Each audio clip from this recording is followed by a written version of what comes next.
Un vuoto incolmabile ha travolto la comunità di Maiano e l'intero mondo del rugby friulano e veneto. La scomparsa di Francesco Tommasini, un bambino di appena 14 mesi che fino a poche ore prima godeva di ottima salute, rappresenta la più grande delle tragedie. È un dramma che colpisce al cuore una coppia di stimati sportivi, Elisa Forte e Ilario Tommasini, entrambi quarantenni che hanno visto volare via all'improvviso la loro gioia più grande. Tutto è iniziato domenica quando Francesco ha manifestato i primi sintomi influenzali. Nulla che potesse lasciar presagire l'imminente catastrofe, sembrava un malessere stagionale.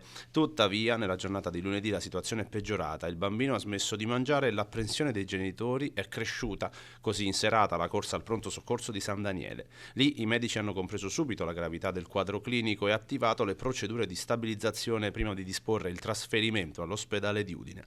Nonostante il prodigarsi dei sanitari, il cuore del piccolo ha cessato di battere intorno a luna di notte. Al momento si cercano ancora le cause con i medici che non si sono sbilanciati.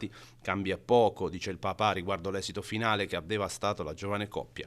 La notizia ha suscitato un'ondata di commozione profonda poiché la famiglia Tommasini è colonna portante del rugby regionale. Proprio sul campo da gioco si erano incontrati Elisa e Ilario. Lui, originario di Vivaro e impiegato a Maniago, è stato un giocatore carismatico, militando nel rugby Udine in Serie A e diventando poi il trascinatore del Pordenone Rugby. Come allenatore ha raggiunto la vetta nazionale conquistando lo scudetto con il Villorba femminile nel 2024. Lei, originaria di Maiano, ha condiviso la stessa gloria sportiva, essendo stata una delle atlete simbolo del Villorba con cui si è laureata campionessa d'Italia nel 2019.